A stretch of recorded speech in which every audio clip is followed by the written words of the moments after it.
నమస్కారం, వార్తలకు స్వాగతం. ముందుగా ముఖ్యాంశాలు. కరీంనగర్ అసెంబ్లీ నియోజకవర్గ బీఆర్ఎస్ పార్టీ కార్యకర్తల సమావేశం.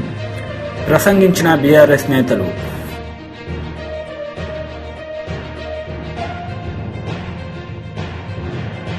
రా కదలిరా సభలో జగన్ కు అయ్యన్న పాత్రుడు మాస్ వార్నింగ్.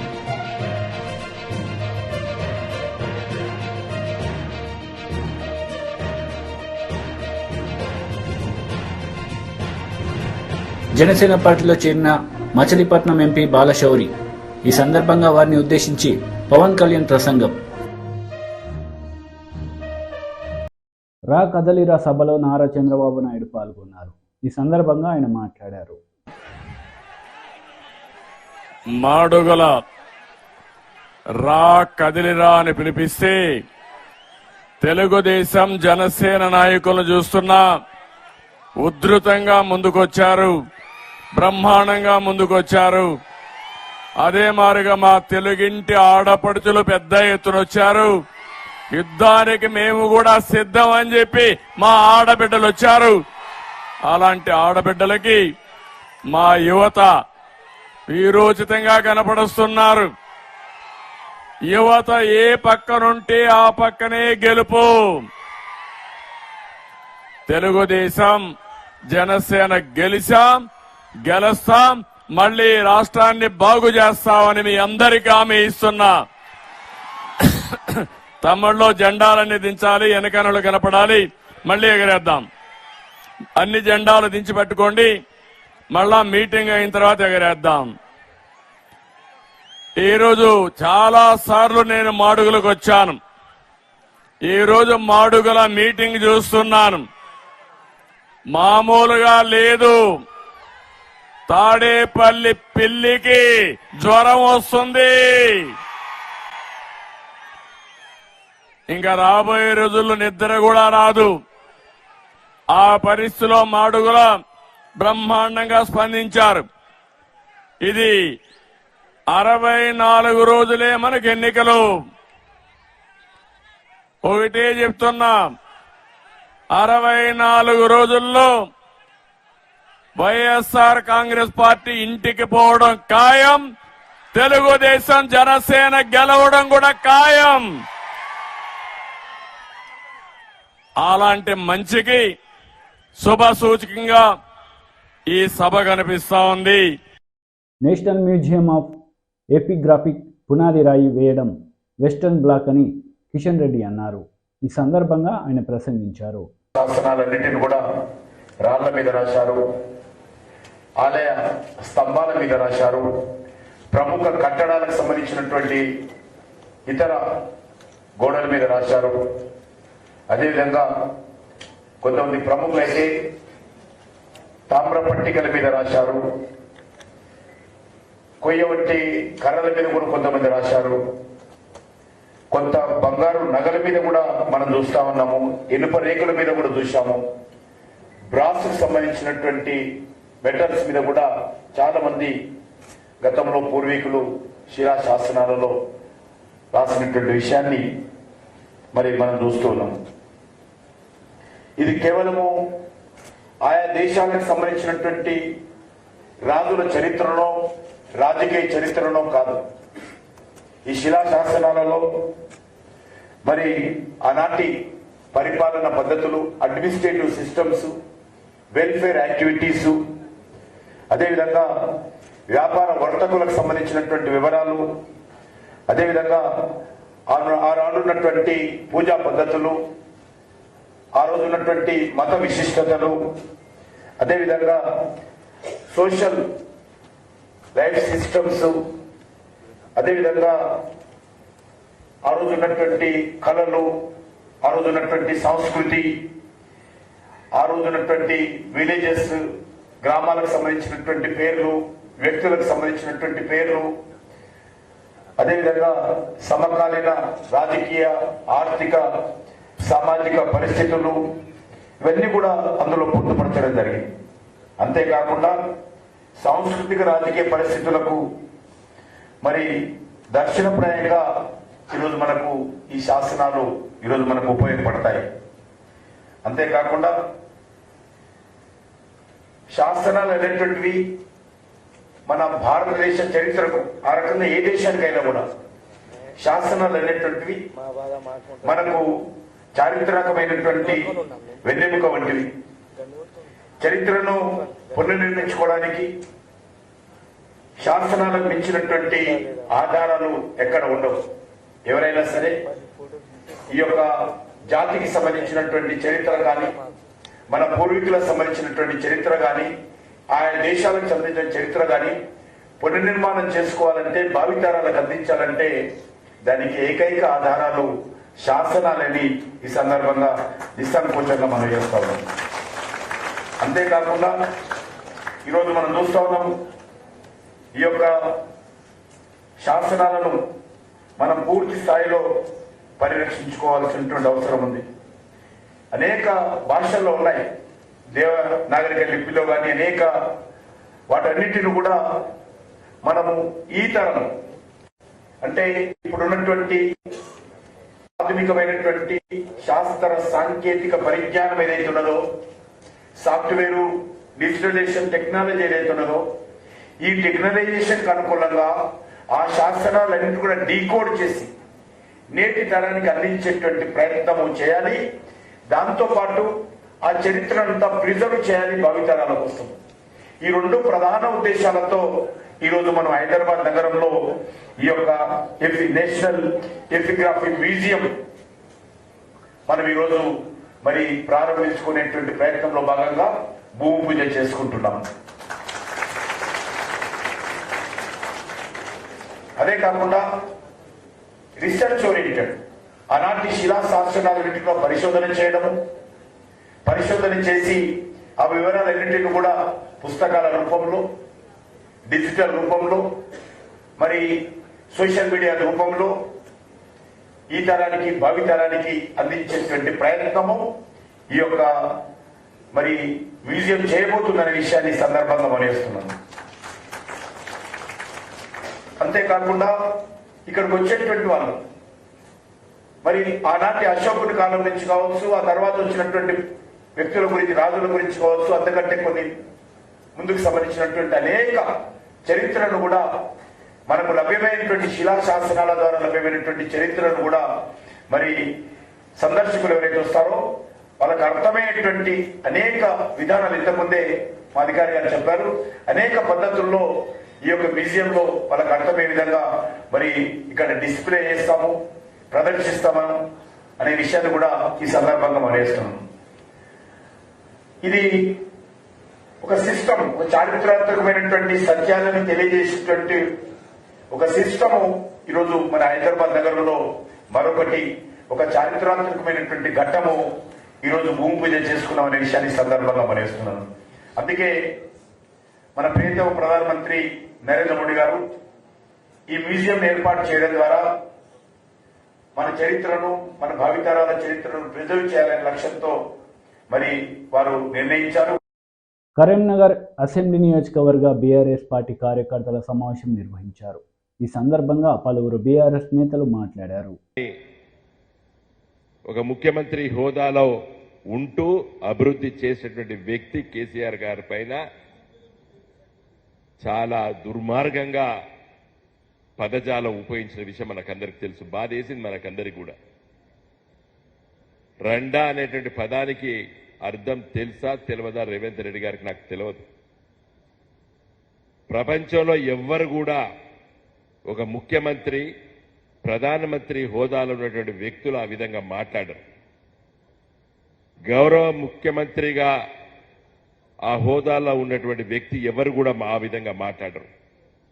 కేసీఆర్ గారు ఒక ఉద్యమ నేతగా ప్రజల్ని కదిలించడానికి చాలా సందర్భాల్లోపట ఉచ్చరించినటువంటి పదజాలలో కూడా అంత హీనంగా ఎప్పుడు కూడా మరి కేసీఆర్ గారు కూడా మాట్లాడలేదు. ముఖ్యమంత్రి అయిన తర్వాత కేసీఆర్ గారి మాట తీరు మీకు అందరికి తెలుసు. మన ఎన్నికల్లో ప్రచారం లోపట కేసీఆర్ గారు వాడి వేడి అవుపడుతుందని చెప్పి మీడియా ప్రపంచం కూడా చెప్పింది.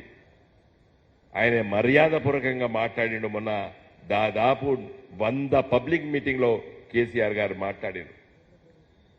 విమర్శలు చేసినాం, ఘాటైన విమర్శలు చేశాం ప్రతిపక్ష పార్టీ అయినటువంటి కాంగ్రెస్ పార్టీ అయినా బీజేపీ పైన. కానీ కేసీఆర్ గారు ఎప్పుడు ఆ విధంగా మాట్లాడలేదు. ఈ రోజు దురదృష్టకరమైనటువంటి రోజు ఈ రోజు తెలంగాణ ప్రజలకి. సరే, ఏదేమైనప్పటికీ కూడా దానిపైన కృష్ణా గోదావరి నదీ జలాల పంపకాలపైన, నీళ్లపైన, కృష్ణా రివర్ ఏదైతే బోర్డు విభజన చట్టంలో చెప్పిన దానికి సంపూర్ణమైనటువంటి అధికారాలు ఇచ్చే విధంగా ఈ ముఖ్యమంత్రి రేవంత్ రెడ్డి గారు తీసుకున్నటువంటి నిర్ణయానికి వ్యతిరేకంగా కార్యకలాపాలు కూడా చేయాలని చెప్పి ముఖ్యమంత్రి గారు చెప్పడం వల్ల ఇలా హరీష్ గారు రాలేదు. లేకపోతే హరీష్ గారు మనందరినీ కూడా ఈరోజు ఉద్దేశించి మాట్లాడేటువంటి అవసరం ఉన్నదనుకోని చెప్పి గంగుల గారు వారిని ఆహ్వానించడం జరిగింది. సో మిత్రులారా, ఇక్కడికి వచ్చినటువంటి మన పార్టీ కార్యకర్తలు, నాయకులు, మనం అందరం కూడా ఇంతకుముందు శ్యామ్ చాలా విషయాలు ఆవేదనతో మాట్లాడినట్టు అవపడ్డాయి.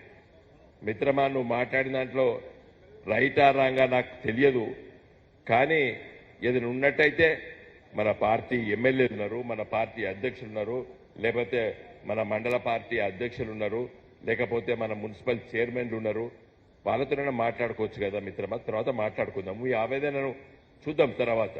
ఇక్కడ చాలా మంది కూడా మరి మీ ఉద్యమ కాలంలో పనిచేస్తాము, మాకు ఎలాంటి నామినేటెడ్ పోస్టులు రాలేదు, ఎలాంటి ఆర్థిక సాయం జరగలేదని చెప్పి చాలా మంది బాధపడే వాళ్ళు ఉన్నారు.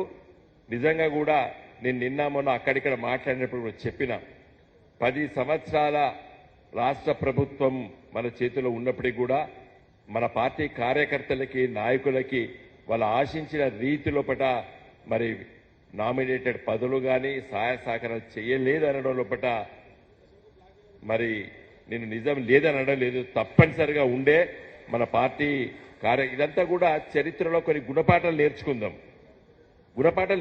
ఒక రాజకీయ పార్టీగా, ఉద్యమ పార్టీగా రాష్ట్రాన్ని సాధించినము. ముఖ్యమంత్రిగా కేసీఆర్ గారు మరొక హోదాలో ఈ రాష్ట్రాన్ని అభివృద్ధి చేస్తున్నటువంటి సమయంలో పట నిజంగా ఎంతైతే ఆదరణ మన పార్టీ కార్యకర్తలకు ఇవ్వాలో, నాయకులకు ఇవ్వాలో ఇయ్యలకే పోయినామనేది కూడా అనుకోవడంలో తప్పు లేదు.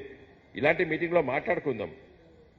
నేను భారత కమ్యూనిస్ట్ పార్టీలో పనిచేసేటువంటి ఒక 20-30 ఏళ్లు పనిచేసే సందర్భంలో చాలా వాడివేడిగా చర్చలు జరిగేది. ఆ చర్చలు వ్యక్తిగత దూషణలకు ఉండకపోయేది, గట్టిగా మాట్లాడుకునేది. హాలకెళ్ళి బయటకు వచ్చినామంటే మళ్ళీ కలిసి ఉండేది. అది కేంద్రీకృత ప్రజాస్వామ్యం వ్యవస్థ కడ. సో అంత గొప్పగా ఉన్నా ఉండకపోయినా కూడా మనలాంటి పార్టీలో ఒక ఉద్యమ పార్టీ కాబట్టి మిత్రులారా, అసహనం ఉండకండి. ఎందుకంటే నాకు తెలుసు 2001లో పార్టీ పెట్టినప్పుడు మేము ఎమ్మెల్యేలమవుతాం, ఎంపీలమవుతాం, ముఖ్యమంత్రులమవుతాం అని ఈ party TDP leader Somireddy Chandramohan Reddy press meet నిర్వహించారు. ఈ సందర్భంగా సీఎం జగన్ పై నిప్పులు చెరిగారు. తపస్సు చేసిన నువ్వు జైలుకి పోకుండా తప్పించుకునే ప్రసక్తేలా.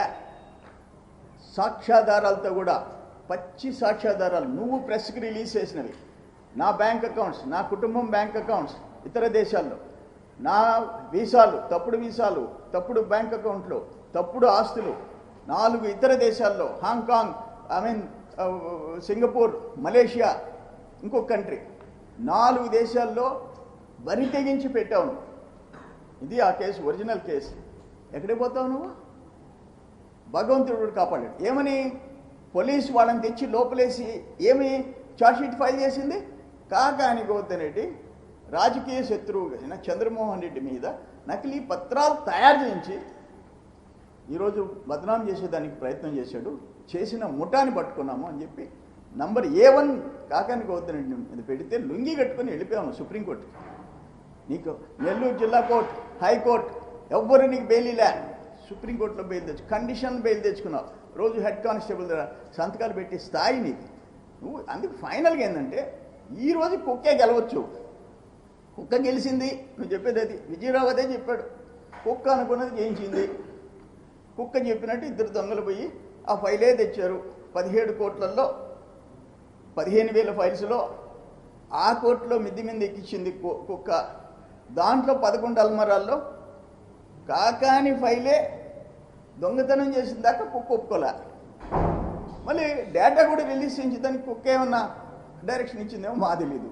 ఇది ఆ రోడ్డు మీద దొంగతనాలు చేసేవాళ్ళకి ఆ ట్యాబ్లో మొబైల్లో కాకాని కేసులో ఉండే సమాచారం డిలీట్ చేసేదానికి కూడా కుక్కే ఆర్డర్ ఇచ్చిందేమో మా తెలీదు. కానీ నువ్వు కుక్కని నమ్ముకున్నావేమో, కానీ నేనైతే నేనే నమ్ముకున్నా. మిమ్మల్ని అయితే వదిలిపెట్టే ప్రసక్తి ఎలా. 7 ఏళ్ల పైన శిక్ష, 7 ఏళ్ల పైన శిక్ష నువ్వు అనుభవించక తప్పదు. కాకానికి వద్దండి, గుర్తుపెట్టుకో, నోరు అదుపులో పెట్టుకో. మాట్లాడితే చంద్రబాబు నాయుడు గురించి నోరు పారేసుకుంటుండవు. నువ్వు ఒకటి కాదు, నువ్వు చేసిండే కుంభకోణాలు, ల్యాండ్ స్కామ్స్ చాలా ఉన్నాయి, తర్వాత మాట్లాడతాం. బట్ ఇది మాత్రం కోర్టు కేసులో నువ్వేదో సంకలు ఎగరేసుకొని అవుట్లు కాల్చుకొని మమ్మల్ని అందరినీ తిడితే నీ క్లీన్ చిట్ రాదు. నువ్వు దొంగవి, ముద్దాయివి. జనసేన పార్టీలో చేరిన మచిలీపట్నం ఎంపీ బాలశౌరి ఈ సందర్భంగా వారిని ఉద్దేశించి జనసేన అధినేత పవన్ కళ్యాణ్ ప్రసంగించారు. నన్ను పవర్ స్టార్ అనే పదం నాకు ఎబ్బెట్టిగా ఉంటుంది, నాకు నిజంగా చెప్పాలంటే. ఎందుకంటే ఎప్పుడు కూడా నేను నా నిర్దేశకత్వంలో ఉన్న సినిమాలు, నా కంట్రోల్లో ఉన్న సినిమాలకు ఎప్పుడు కూడా నేను పవన్ కళ్యాణ్ ఒక సింపుల్గా ఎనీ అదర్ హీరోలాగా యాక్టర్లాగా పేరు ఉంటుంది తప్ప ఆ టైటిల్ కూడా పెట్టుకోవడం నాకు ఇష్టం ఉండదు. ఇది ఎందుకు చెప్తున్నానంటే నేను ప్రజల మనిషిగా ఉండటానికి ఇష్టపడతాను తప్ప ముందున్న బిరుదులకి నేను పెద్ద ఇష్టపడతాను. మీరు గుండెల్లో ఈ నేల కోసం, మన భారతదేశం కోసం ఈ వ్యక్తి కష్టపడి పనిచేస్తాడని మీ గుండెల్లో అనుకుంటే చాలు. నాకు అదే పెద్ద నాకు బిరుదు. అదొక్క మాట చాలు నాకు. అందుకని నా విన్నపం కూడా ప్రజల కోసం పనిచేసే ఒక కూలీ అనుకోండి. నేను పవర్ స్టార్ కంటే కూడా ప్రజల కోసం పనిచేసే కూలీ అంటే నేను ఎక్కువ సంతోషిస్తాను. అలాగే నాకు భయాలు లేవు. నేను తప్పు చేస్తేనే భయపడతాను. నాకు ఆశలు లేవు, పదవుల మీద అత్యాశలు లేవు. ప్రజలకి నిలబడాలన్న ఒక ఆకాంక్ష తప్ప ఏ రోజు కూడా అడ్డగోలుగా పిచ్చిగా మాట్లాడి అడ్డదారులతోకి అధికారం సంపాదించాలి అని నేను ఇప్పుడు అనుకోను. అలాంటి ప్రయాణంలో ఉండగా ఒక అనుభవజ్ఞుడు, విశిష్టమైన అనుభవంతో పార్లమెంటేరియన్గా ఉంటూ ఆయన ఈ రోజున జనసేన పార్టీలో జాయిన్ అవ్వడం నిజంగా బాలశౌరి గారు మనస్ఫూర్తిగా నాకు నా కృతజ్ఞతలు తెలియజేసుకుంటా ఉన్నాను. ఆయనతోటి అనేక సందర్భాల్లో చాలా గంటలు గడిపాను. గడుపుతున్నప్పుడు ఆయన ఒక పోలవరం ప్రాజెక్టు మీద కానీ, ఆంధ్రప్రదేశ్కి రావాల్సిన నిధులు కానీ, ప్రాజెక్ట్స్ కానీ, ఆయన విజన్ చాలా అద్భుతంగా అనిపించింది నాకు. ఇలాంటి వ్యక్తి బలంగా ఇంకొకసారి జనసేన తరపు నుంచి పార్లమెంట్కి అడుగు పెట్టాలని నేను కూడా అందరిలాగా అనుకుంటా ఉన్నాను. వారికి మనందరం సంపూర్ణమైన మద్దతు ఇచ్చేలాగా అందరం ముందడుగేస్తాం. జగన్ గారు మాట్లాడితే సిద్ధం అని చెప్తా ఉన్నారు ఆయన. ఇది నేను మొన్న రెండు సందర్భాలు చెప్పి ముగిస్తాను. ఒకటి, సిద్ధం అని చెప్పి ఊరంతా, రాష్ట్రం అంతా పోస్టర్లు. దేనికి సిద్ధం? సిపిఎస్ దేనికి? ఇందాక బాలశౌరి గారు మాట్లాడుతూ ఉంటే నేను అబద్ధమే చెప్పనన్నారు ఆయన. చెప్పేది అబద్ధాలైనా అంటే నేను రాగానే సిపిఎస్ రద్దు చేస్తానని చెప్పాడు. అలాగే టీచర్ల పోస్టుల దగ్గర నుంచి డిఎస్సి అన్ని నోటిఫికేషన్స్ ఇస్తానని చెప్పారు, అది చేయలే. అలాగే మద్యపానాన్ని నిషేధిస్తామని చెప్పారు ఆయన. అవన్నీ మర్చిపోయాను కన్వీనియంట్గా. ఇలా చెప్పుకుంటూ వెళ్తే అంతు లేదు అబద్ధాల లిస్టుకి. జగన్ గారు మీరు బాధపడకండి, మేము వస్తున్నాం, ఎన్నికల రంగంలోకి అడుగు పెడుతున్నాం. మేము మౌనంగా ఉన్నామని చెప్పి ఏం ఆలోచించట్లేదు అనుకోకండి. వస్తాం, ఎన్నికల రంగంలోకి వస్తున్నాం. ప్రతిరోజు సభ పెడతాం, మిమ్మల్ని ఎండగడతాం. మాటకి మాట కాదు, పాకిస్తాం మాటలతోటి. మాటలు కత్తుల్లా వస్తాయి, మీకు ఇబ్బంది పెడతాయి. భయపడకండి మీరు లక్షల మందితో సభలు పెట్టుకోండి. స్కూల్ పిల్లలకి ఇంటర్మీడియట్ ఎగ్జామ్స్ రద్దు చేసి మరి మీరు సభలు నడుపుకోండి. అన్నిటికీ బదులు చెల్లించాల్సిన సమయం వస్తుంది. ప్రతిదీ నేను చాలా అత్యంత అరుదుగా కానీ నిర్ణయించుకోను. BJP AP minority Morcha press Sheikh Badshi media సమావేశం నిర్వహించారు. ఈ సందర్భంగా పలు అంశాలపై ఆయన మాట్లాడారు.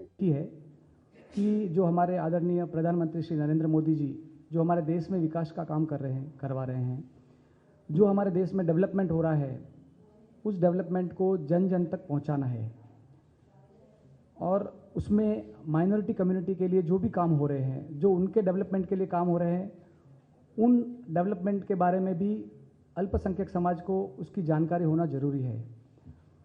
उस जानकारी को जन जन तक पहुंचाने के लिए हम माइनॉरिटी मोर्चा के सोशल मीडिया टीम के माध्यम से हम पूरे प्रदेश में हर स्कीम के बारे में जानकारी हम जन जन तक पहुंचाएंगे। उसमें हमें आंध्र प्रदेश की सोशल मीडिया टीम जो माइनॉरिटी मोर्चा की है उसका जो सहयोग रहेगा। साथ ही साथ हमारे यहाँ के आंध्र प्रदेश के अल्पसंख्यक मोर्चा के अध्यक्ष श्री बाजी साहब से भी बात हुई हमारी, तो इस चीज़ को इसको जो सोशल मीडिया को हम बहुत इम्पोर्टेंस दे रहे हैं और उसी के माध्यम से हम लोगों तक पहुंचकर जो हमारे देश में डेवलपमेंट हो रहे हैं उसकी जानकारी हम पूरे अल्पसंख्यक समाज में देना चाहते हैं। और जो स्कीम्स चल रही है हमारे देश में, जैसे कि जो हुई पीछे कोविड के टाइम पे फ्री वैक्सीनेशन पूरे देश में हुआ है, वो बहुत महत्वपूर्ण था। जब इतने प्रॉब्लम में जब देश चल रहा था तो हमारा देश ही एक ऐसा था जिसने 3-3, 4-4 वैक्सीन यहाँ पे बनवाई और पूरे ऑल वर्ल्ड में हमने भेजी है। वैसे ही हमारे पूरे देश में सभी को फ्री में वैक्सीनेशन किया गया। आज की तारीख में जनधन योजना चल रही है, direct DBT beneficiary direct bank transaction जो ट्रांसफ़र हो रहा है, किसान हमारे जो देश में किसान हैं उन सभी को जा रहा है। उज्ज्वला योजना में हमारी बहनों को पूरे देश में करोड़ों बहनों को उज्ज्वला योजना के अंतर्गत गैस मिला है। उसके साथ ही किसान विकास निधि जो हर साल हमारे प्रधानमंत्री जी की तरफ से हर प्रदेश में हर किसान के खाते में डायरेक्टली ट्रांसफ़र हो रही है, जो कि पहले नहीं होता था। वैसा अगर कोई सरकार भेजती भी थी तो उसमें से जैसे दूसरी गवर्नमेंट ने बताया भी कि हम 1 रुपया भेजते हैं तो उसमें से सिर्फ 15 पैसे पहुंचते हैं, लेकिन मोदी जी के राज में, आज हमारे भारतीय जनता पार्टी के राज में अगर 1 रुपया भेजते हैं तो पूरा 1 रुपया जहाँ पहुँचना है वहाँ पहुँच रहा है, कहीं बीच में से कहीं भी नहीं जा रहा है। इसके साथ ही साथ दिव्यांग जन योजना भी चल रही है और सबसे बढ़िया हेल्थ आयुष्मान जो कार्ड हमारा बन रहा है, उसमें प्रधानमंत्री जी का टारगेट है कि हमारे देश में हर नागरिक जो कमज़ोर से कमज़ोर और अमीर से अमीर है सबको ये इस योजना का लाभ मिले और उसमें हेल्थ आयुष्मान भारत योजना भी चल रही है। प्रधानमंत्री जी आवास योजना के अंतर्गत करोड़ों घर अब तक जिसको ज़रूरत है ज़रूरतमंदों को घर भी प्रदान किए जा चुके हैं और अगले सालों में अगले सरकार बनने के बाद में और भी करोड़ों घर हमारे देश में देने का काम किया जाएगा। రా కదలిరా సభలో జగన్కు అయ్యన్న పాత్రుడు మాస్ వార్నింగ్ ఇచ్చారు. ఈ సందర్భంగా ఆయన ప్రసంగించారు. ఓకే అండి, కదలరా అందరికీ తెలుసు రెడ్డి ఒక సైకో రెడ్డి. నేను మొదటి నుంచి అంటాను, చెత్త మీద పన్నేసి నా కొడక చెత్త నా కొడక అని. అది తప్పండి. నేను 40 సంవత్సరాల నుంచి రాజకీయాలు చూస్తున్నా, ఎంతో మంది ముఖ్యమంత్రి దగ్గర పనిచేసాం, ఎన్టీ రామారావు గారి దగ్గర నుంచి. చెత్త మీద పన్నేసిన ముఖ్యమంత్రి నేను ఇప్పుడు చూడలేదు. ఈ చెత్త నా కొడుకు ఒకటే చెత్త మీద పోలీసారు. నేను చెత్త మీద పన్నేసి చెత్త నా కొడుకు అంటే నా మీద కేసు పెట్టాడండి. మాట్లాడడానికి వీల్లేదా? నువ్వు చేసినటువంటి పరికమాల పనులకు మాట్లాడకూడదా? మనం చూశారు మీరు, వై నాట్ 175 అంటాడు. ఎలాగొస్తారా నీకు 175? ఎవరేస్తారా ఓట్లు నీకు? ఎందుకు వెయ్యాలా అడుగుతాను నేను, ఎందుకు వెయ్యాలా నీకు ఓటు?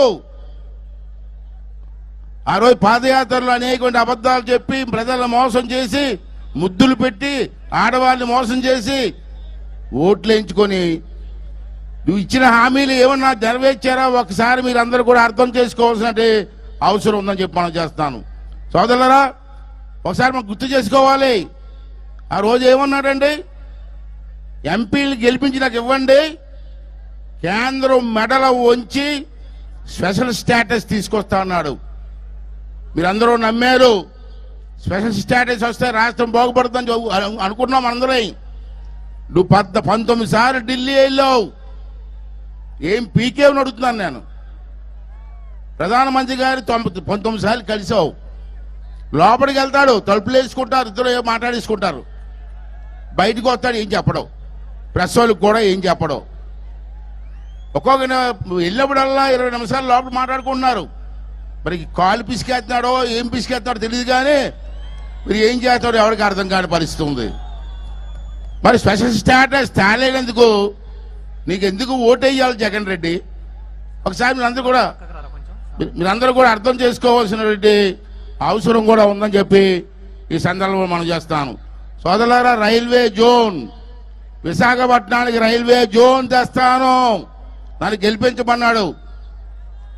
ఇవాళ రైల్వే జోన్ ఉందా తమిళ్లో అడగండి.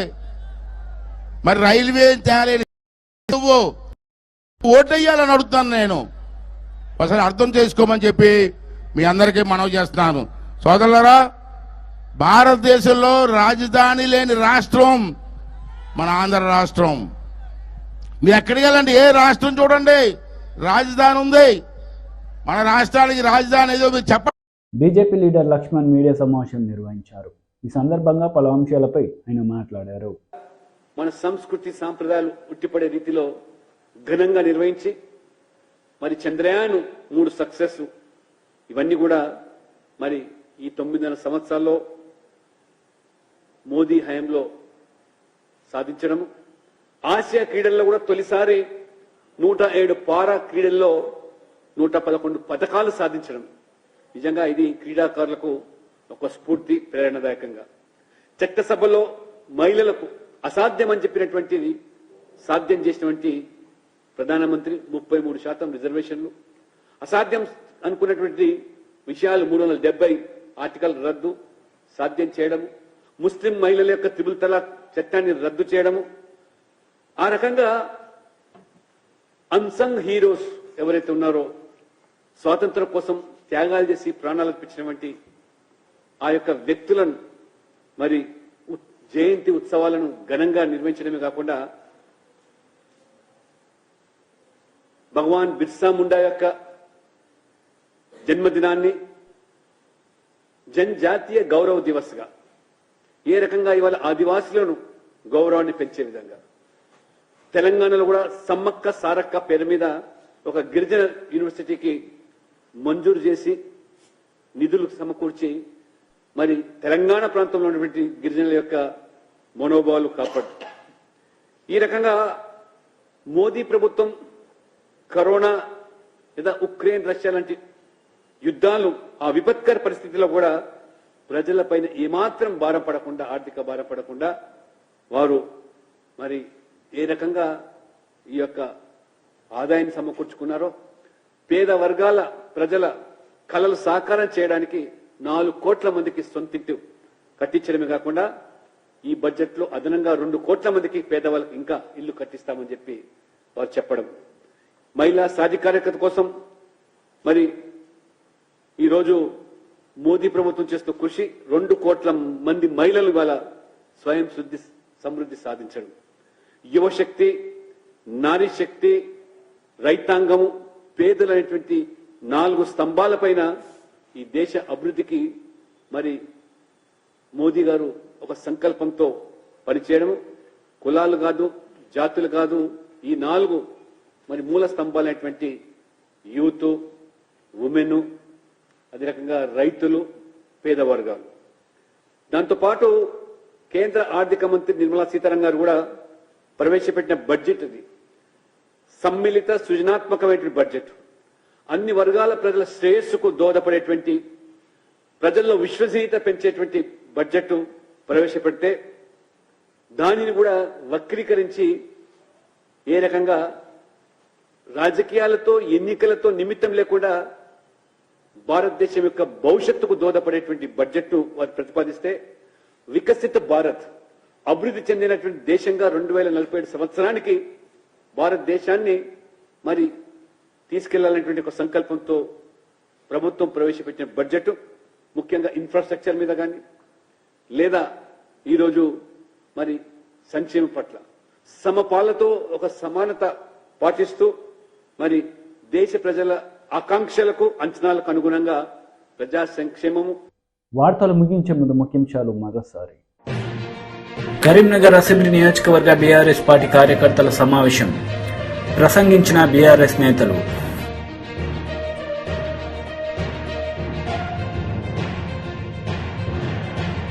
కదలిరా సభలో జగన్ కు అయ్యన్న పాత్రుడు మాస్ వార్నింగ్.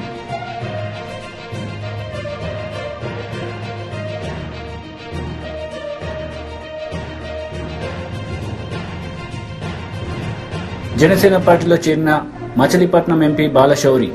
ఈ సందర్భంగా వారిని ఉద్దేశించి పవన్ కళ్యాణ్ ప్రసంగం. ఈ వార్తలు ఇంతటితో సమాప్తం. తిరిగి ప్రసారమయ్యే వార్తలో మళ్ళీ కలుద్దాం. అంతవరకు సెలవు. నమస్తే.